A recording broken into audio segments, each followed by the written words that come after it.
longer in the 90s anymore.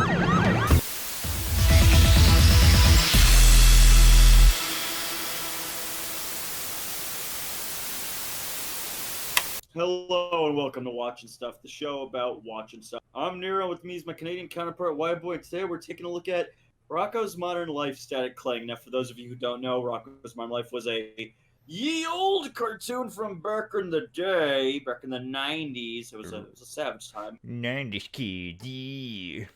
That's me, I'm a 90s kid. I'm a 90s kid. 93. Oh, that's nothing. I still last through the 90s. I was just a wee boy in the 90s. That's nothing. It's invalid. You are invalid to me. How dare you? You know what's invalid to me? This special. This special sucked. Now, let's obviously address the thing everybody's going to get hung up on. I think Ralph Bighead becoming Rachel is the only redeeming thing of vague interest in this whole narrative. Yeah, exactly. Rachel was definitely the best part of the movie, the most constructive part of this movie, and I definitely wanted like more about this to be the main focus of the movie. Like, this is what I liked about it too. It felt like such an exploitive gimmick. Yeah. It really did. Like, while watching this, where it's like so many articles came out. Yeah. I'm like, it doesn't feel as exploitive as it usually is when it comes to this sort of stuff.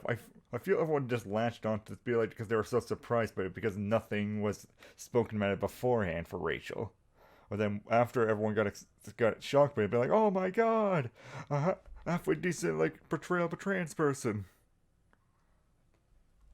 And okay, but you understand my hang-up, right? Yeah, of course, because everyone got hung up on this. And we'll explain our thoughts to why we don't feel like this movie really gave Rachel the credit that she really, really deserves. But then everyone just sort of latched onto this to be like, this is the greatest thing that we ever seen before. I think because a lot of progressive audience members are very thirsty for true progress. Yeah. And whenever even a little bit of it comes around, they drink it up as quickly as humanly possible. Yeah, and to be fair, as a portrayal of a trans person, like Rachel is great for that. Like she's well written and such. She's the only character who's not annoying or disgusting. Yeah, exactly. Everyone else, no. I mean, watching this made me think. It's like, was the show as bad as this? Like, do I only remember the show fondly because I was a kid? Yeah. Because like Rocko sucks in this. Yeah, basically what the story is like.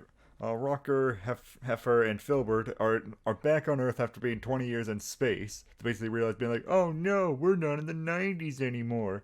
And so because they're not in the 90s anymore, you know what that means? Smartphone jokes. And just all these sort of like modern day sort of references and all that sort of stuff. And like, it's good for the very beginning of it. We saw that in like the teaser trailer that came out for it. And then just afterwards, Rocko is basically disheveled and such, be like, he's lost everything that he loved from the 90s, including his favorite show, The Big Heads. And so he looks like this, all messed up. Yeah. So, like, the whole thing for him then to reclaim that bit of nostalgia, because, you know, the Fatheads had been canceled for, you know, the last 20-some-odd years, he goes on a hunt to find Ralph Bighead, and ends up finding, through sheer random happenstance in the middle of the desert, driving an ice cream truck, he meets Rachel. And, you know, Ralph, who was arguably an analog for being gay back in the original show, has now come out as being trans and transitioned from male to female. Yeah. And so at that point, like, Rocko is bringing, like, Rachel back so that she can make the show again, and so that O-Town won't go bankrupt from you know, their biggest company basically having collapsed before. And that just becomes like the whole drive of the later half of the episode, where Rachel meets her parents again, and Mr. Bighead is just like, I have no daughter. And that's a callback. Yeah. Too much of this special is really annoying callbacks. Yeah, and for me, as someone who hasn't really seen Rocko's Modern Life, I just know more about like Rocko's character more than anything. As just being like a meek character who would be a character that I would definitely follow. It feels like everything is almost drowned out in a sense, where it has to be constantly like just like throwing in a joke, throwing in a reference, and then in the background you have Rocko, you have Rachel, you have Mr. Bacon and such, like the story that's in the background, but then every other time you have Heifer, Filbert, or anybody else basically just clouding everything in the front of it to basically make some sort of like reference to basically being like a YouTube influencer or just like a callback to the original series or anything like that. And it feels distracting in a sense when we already have all this great stuff. Like the Rachel stuff doesn't come in to like close to like the 25-minute to 30 mark. Yeah, 25-minute mark. It's like, oh, by the way, yeah, this trans character everybody's parading around on a lot of these news sites of being progressive. Yeah, she's barely in it. It's not like she's the focus or anything. She really is. If anything, the focus is more about how selfish Rocko is, and that's really it. Yeah. And then they try to like shoehorn in at the end where it's like, what was it? Like Mr. Bighead. Mr. Bighead gives like a half-hearted speech. Yeah, let's just show like the actual step of progression sort of thing, because then Rachel goes back to basically Conglommo and all that, and basically because like the episode that they were working on. Hold on. So, step-by-step basis of how all this crap played out. Rocko's in space for 20 years with his idiots. They come back to Earth. It's the late 2010s, so all the jokes are already dated because it's 2019. Yes. And so then after that, Ed Bighead screws up some filing. Instead of checking his paperwork, they just drop into a machine that checks your like the profits for how much they're making. They go completely to zero, even though they have all this money for whatever reason. His company goes belly up, and then the idea is, if we bring back the Fatheads cartoon and have Conglom go pay for it, it will somehow make the money and save like Ed Bighead's company that he's working at. And so Conglom brings in like the lizards or geckos, the Chameleon Brothers, to be like, oh well, we got these CG animators and these like team of worms and such, and we're gonna make a really cheap version of the Big Hits and make millions of dollars. Being like, oh, that's very on the nose for just saying like hand-drawn animation is better than 3D animation. Yeah, that's really nuanced right there. I mean, it could also be the nuance of like, you get it, because when they make reboots, like they don't really care. And to me, it's like, well, that's kind of unfair, because I'm pretty sure the people who worked on, say, 2002 He-Man were really trying to make it an epic. Yeah. Compared to his 80s counterpart, which was just a toy commercial. Yeah, but that is definitely the classic joke, and I could see that. I definitely felt it more like, it was sort of like saying like the CG versus like hand-drawn style, but definitely like one of the focuses of that joke. But anyway, they basically do that. Rocko's just like, oh no, if they do that, they're gonna make the show horrible. We need to get Ralph back here. So Rocko goes all over the world, finds Rachel, brings her back to Conglommo. Basically like, oh, you're here? That's great. Ed, you're basically in charge of this. Go, you and Rachel basically work this out. But Ed's just like, I don't know, the change and such. Everything's changing my life. Rachel, you're changing. You're not my daughter. And so Ed leaves. Isn't it weird, by the way, his change thing is like, everything's changing. Like at my job. You caused that to happen, man. Yeah. Oh, that wasn't like change through progress. That was, you didn't check your paperwork, you turned in your slips, and then you caused bankruptcy to happen. Yeah, that's not change. That's you being a screw up. Yeah, like Rocko has a much better excuse for fearing change. He was in space for 20 years. You just messed up paperwork, man. But and it's just like, and then so he's like, I disowned my child. I have no daughter, because in the old show he used to say, I have no son. And so Zoe runs out. Rachel basically just saying like, no, I'm just going back to selling like my Freezy Pops and such. See ya.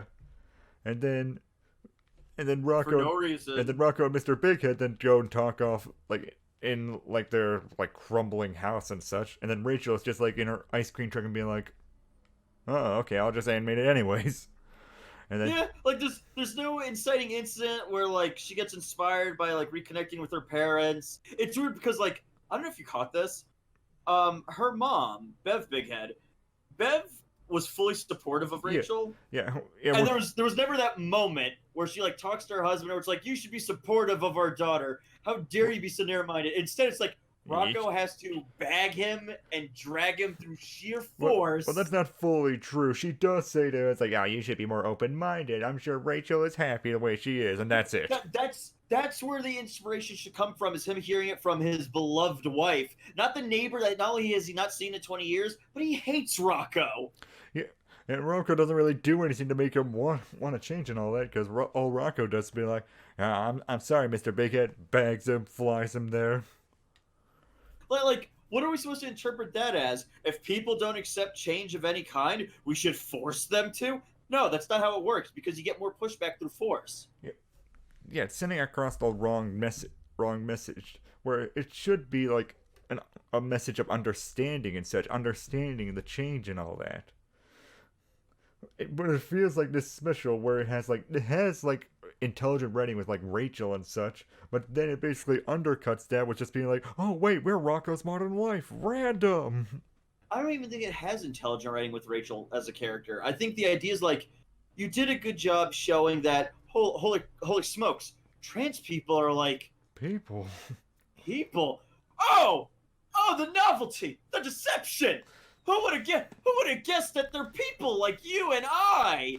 Oh, like that's the revelation of this special. Like, oh my god, it's like if they wrote a show with like gay people. Oh my gosh, gay people are like people. Okay. Congratulations, you caught up to the logic of everybody else who woke. Yeah. Congratulations. Here's a cookie. Yeah, and then after like Mr. Bighead basically is dropped off at the premiere of the episode, it turns out Rachel did change the original Bighead cartoon to add a baby.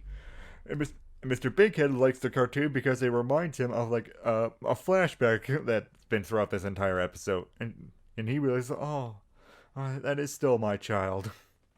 Like there's no like moment where they talk or anything. They just like, hugs. Supposed hand wave. By the way, you brought this up after we watched it. You brought up this great point where you're like, Rocco and his friends are remarkably okay with Rachel being trans, despite being people who've been out of touch from the 90s, has been out of touch in space for 20 years. Yeah. Like when she shows up and it's like, I'm Rachel now. Oh, cool. Yeah, like everybody's awesome. Supportive.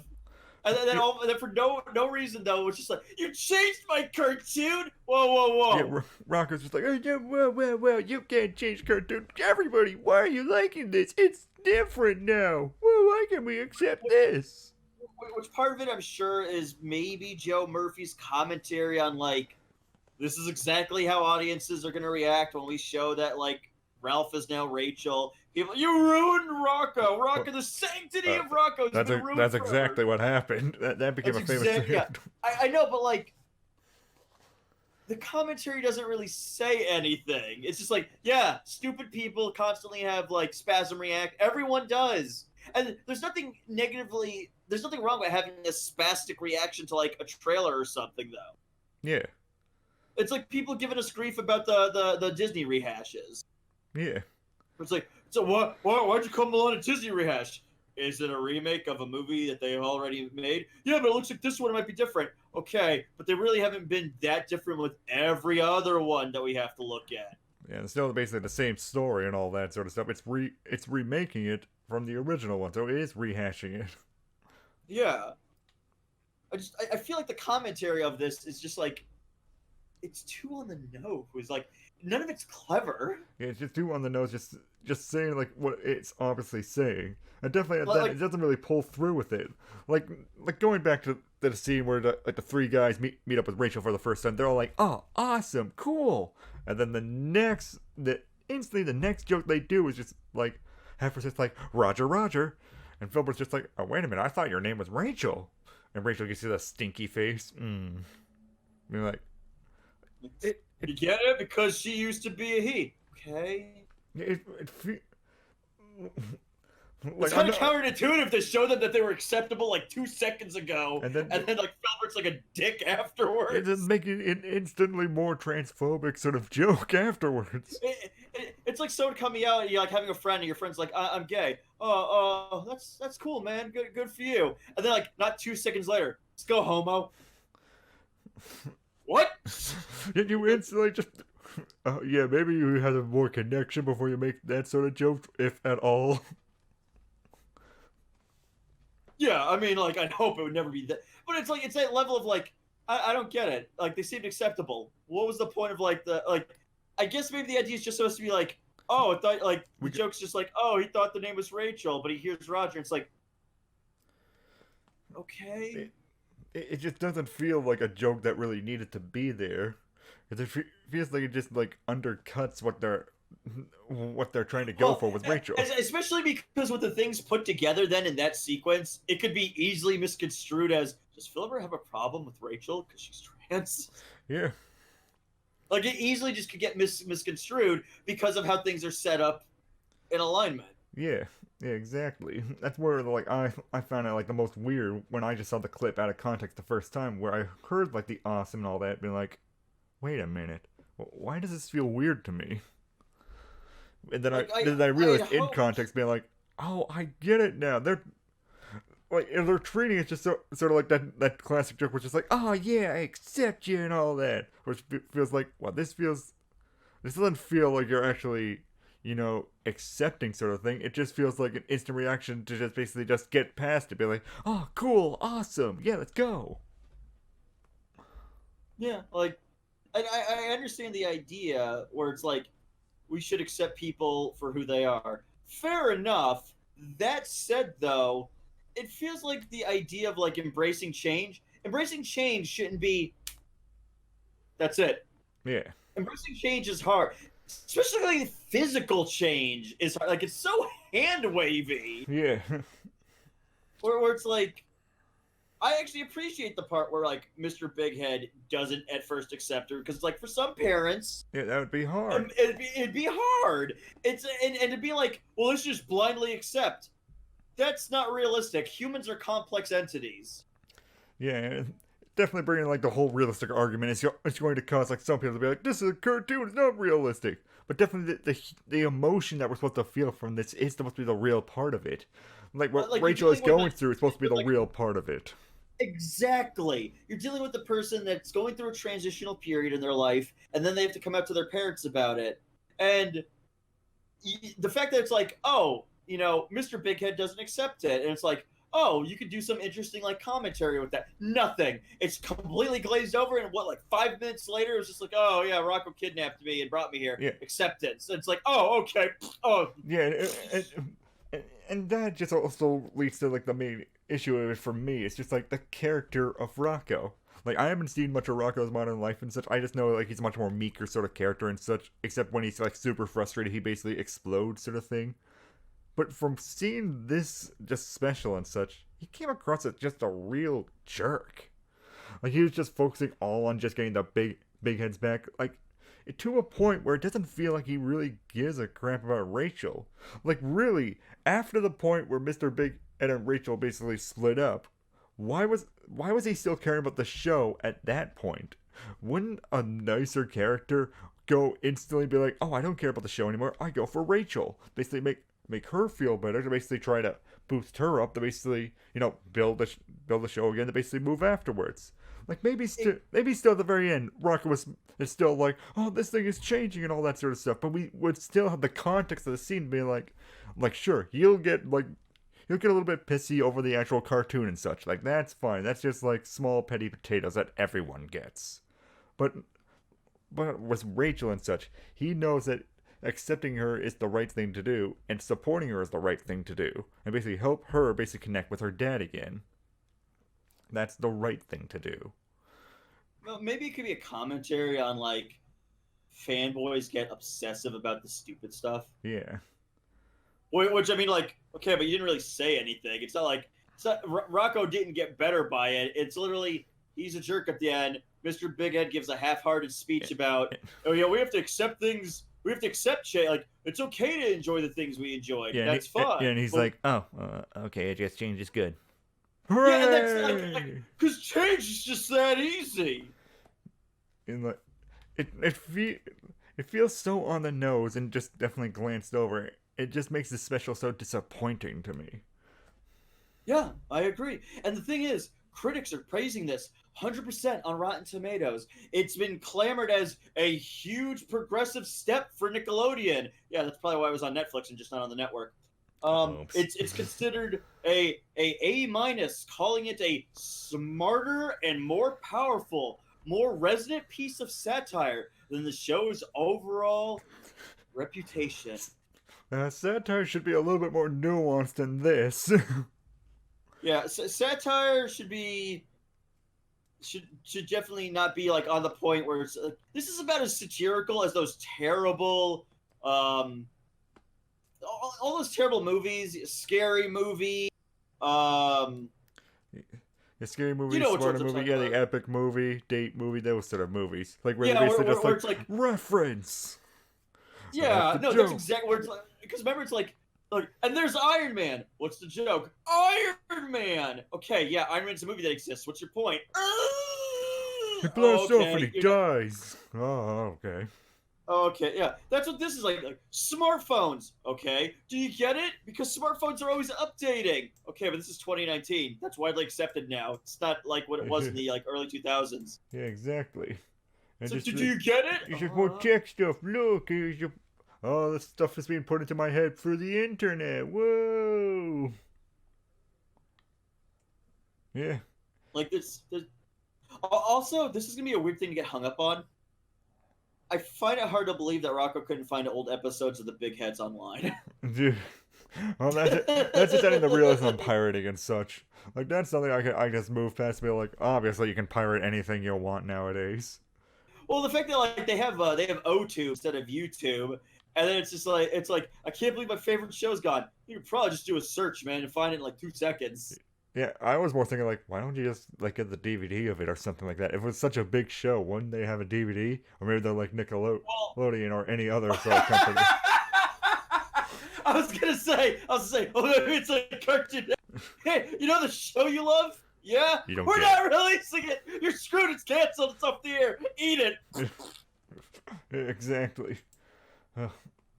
Fly in the air, explosion. Eat it in the big firecrackers. Exactly. Is there anything you could really say where you're like, this was really good? Because like even the Rachel thing where it's like, I want to like it, there's not enough of it.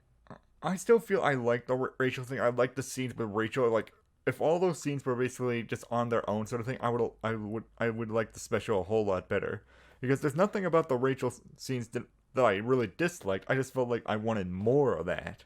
It's just some of the stuff with Rocco and all that stuff that's surrounding it, that's distracting from it, which makes it more annoying for me. It's not like I feel that the Rachel stuff is done badly. I feel it's not focused on enough to basically be substantial enough for me to want to come back to see it again. And just Rocco is just an asshole now. There's that. And to all the people praising this is like, yeah, it's a good first step. Is it? Like, she doesn't even show up till like the 25-minute mark in a 45-minute special.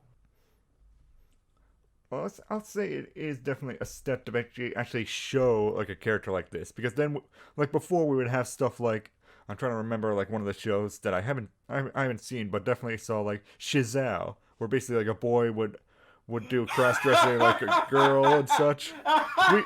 We had stuff like that. That show's so offensive. Me and Miguel and Duke watched that, and it's great. It's so fucking bad. It's like, man, I'm straight.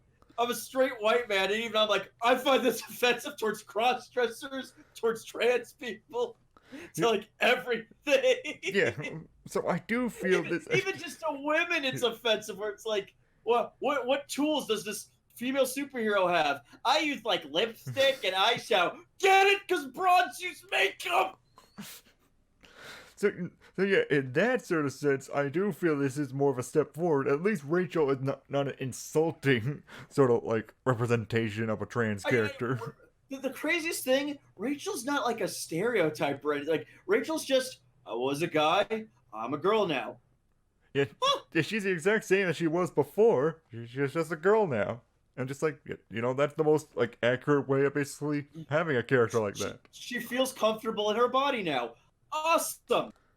And that's it. That's all you gotta do. Yeah, and Yeah, and that is why I feel that the Rachel scenes are still well written enough to be like, you can still like Rachel for who she is. You can still like her for the choice that she makes, even though it's all in her head and she doesn't have anybody else to, lead the story or anything like that. And that leads all the other characters to be like really annoying.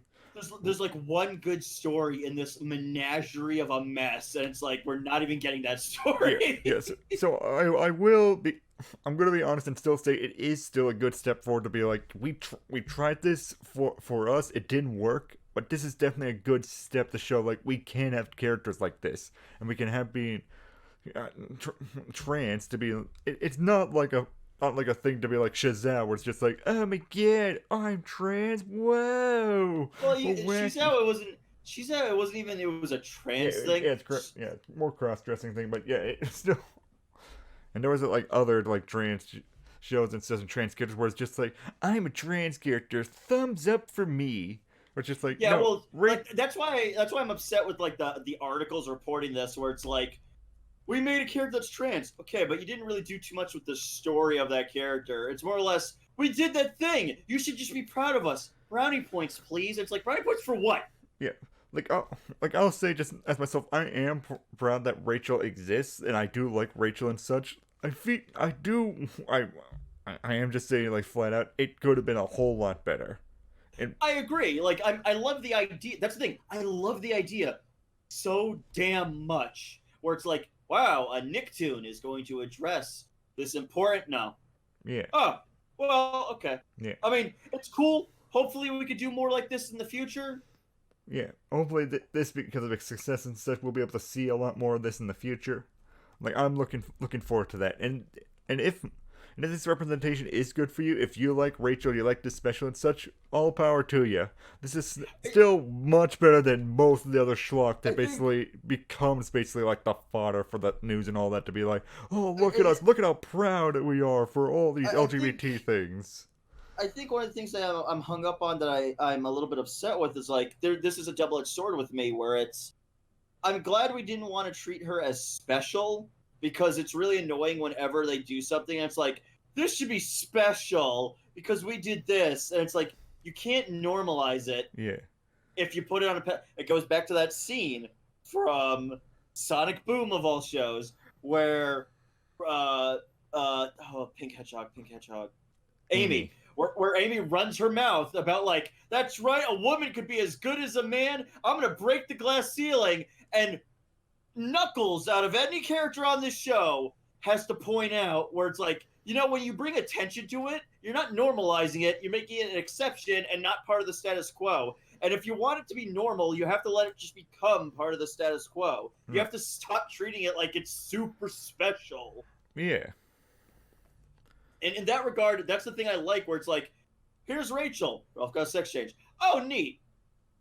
And like, but the fact that like they brought it up with like Big Head being like, I don't accept her as my daughter, it feels like, oh, well, that's something important then that you're discussing, and you treat that important discussion very hand wavy. Well, I feel in that case like that's a logical through line sort of thing. I feel what actually sort of interrupts it is basically stuff like the Filbert thing, stuff like where Rocko doesn't really like talk to Rachel or anything like that. That stuff is more distracting and all that, where basically it destroys that connection between Rachel and Mr. Big Head, so that there is no sort of connection, because everything else is distracting from that. It's not that thing that Mr. Big Head did was bad and that thing wasn't important. It's that everything else around it basically distracted from that, so you didn't get more of it. No, but that's the thing. Because of that, because it's not focused on that particular thing, it feels just so hand-wavy, where it's like, I was more interested conceptually in the idea of Rachel and like reconnecting with her parents than it is where it's Rocko's whole thing was just, I want a cartoon from the 90s back. Okay. Yeah, you're just an asshole. And I want my cartoon back. Yeah, and you changed it and I don't like it. I get it. Rocko, Okay. You're being a real ass right now. Like I really don't care for that. Like, I cared more about what was happening with Rachel, and maybe it's because I'm older. I'm much older now than when I was back then. I'm 31. Mm-hmm. I'm knocking on death's door already, and it just felt like, oh man, I'm a bit more interested in these kinds of stories, and it's not like I can't have fun. Yeah. but like it felt weirdly juxtaposed where it's like trans person has a broken relationship with her father, feels like there's a story to be told there, and we're putting all this time and focus on the stupid turtle being a very crappy YouTube influencer. Heifer doesn't really do a damn thing throughout the whole special, not really. Yeah, he's just loud and just like making references. And it's like there's so much time and energy spent on let's reference X. That it just destroys any sort of character that we could have had. Like even Rocco being all like, I just want my cartoon back, but that could be fine and such. If you juxtapose that with also being accepting of Rachel and having scenes where he's helping Rachel. Basically showing a much more layered sort of like understanding of him, where it's just like he needs that because he feels like I've been gone for 20 years. I need something that basically makes my life, feel like it hasn't changed completely since I've been gone. Like, I feel that still makes sense for Rocco's character. But basically, the way they portrayed him is just like, want my show. And okay, maybe that was the point. Fine. I'm just saying, like, in terms of what I found the most interesting part is completely just, it's treated very overlooked. And then anything, it's like, too much of it's heavy hand, like, the actual physical manifestation of the winds of change shows up. Yeah. And it's like, good grief. No, you need to stop with the heavy-handed. And I know there's going to be that one, well, Rocko's Modern Life, what do you expect? Well, if you're going to tackle a very heavy subject matter, like a trans person coming out to their family, maybe you shouldn't do it on a show like Rocko's Modern Life. Yeah. If you're going to be primarily quirky, goofy cartoon antics, maybe you shouldn't be hitting a important subject like this and treating it with like a hand wave. Yeah. That's my 2 cents. Yeah. And that was mine. Like, I agree with you there. So that's why I feel like it feels really mean to say this, but I will get this a rock bottom in the sense that like I don't really want to rewatch this at all. Like I would be like in terms of like actual quality of it, it's more of a crud chowder sort of thing. Like the Rachel. Would you even say watching this? Would you ever want to watch Rocko's Modern Life? No, it does not make me want to watch Rocko's Modern Life. Because Rocko's character does not show that he would be a character that I would really want to follow. Unless he was actually that meek, nice guy that I thought he was from hearing from him before. That's the character I wanted to follow because I thought the meek, straight man would make more sense in this wackier world. Yeah. Yeah. I think it sucks. Yeah. And you know what? We have the Invader Zim one coming out too. So we're going to have to check that out. Yeah, where everyone jumped up our butts for being angry about the teaser and such. Or how can you not be happy about this? Because I don't blindly follow brands. Look, I like Invader Zim, but things could change a lot. Yeah, there wasn't much in the teaser and all that. Basically, it was just scenes. It was just a bunch of scenes. Well, it's like that, like the trailer for this. It's like, oh, okay. And then I see this, and it's like, oh, huh. Well, yeah, that's what we thought of it. But if you like Rachel, Rachel, and this, more power to you and everything. Yeah, no, like I'm not gonna just take it against people. I'm just like, this is our emotional response to it, where it's like it didn't resonate with us. We don't think it was well written or it was well incorporated in any capacity. So, that said, we want to know what people think. They could comment down below. Be reasonable and sensible about it. Obviously, like we are friends with individuals who have gone through transitional periods, and I'm kind of curious if they think like, do you feel like this represented like you properly, considering like so many news articles are saying like you're being represented? Like, do you feel like this is fair for you? That it's like they treat it like such an arbitrary thing? Right. Like, I'll be interested to hear from them. Like, I'm speaking as a straight white man, so I can't speak for like, I'm not speaking for all the trans people on the planet. That's impossible. Yeah, no. I'm speaking from my own experience. Yeah, even though I'm part of a minority being bisexual and such, I can't speak for them as well. So be sure to like, subscribe, comment, notification bell. You can support us through Patreon or our TeePublic store. If you shop there, you can pick up all sorts of cool like original shirts and like prints and stickers and all fun stuff. Yeah. And in the description below, you'll see like a playlist for all our Nickelodeon sort of like reviews that we've done in the past and such. That'll all be in a playlist, and you can just follow that in the little icon above and just in the description below. Hooray! And as always, be sure to tune in to ToonGrin. My God, Ernest and Celestine was such a better version of the story. Like dealing with some kind of prejudice. Good thing we just brought that up randomly at the end of this Rocko's Modern Life review.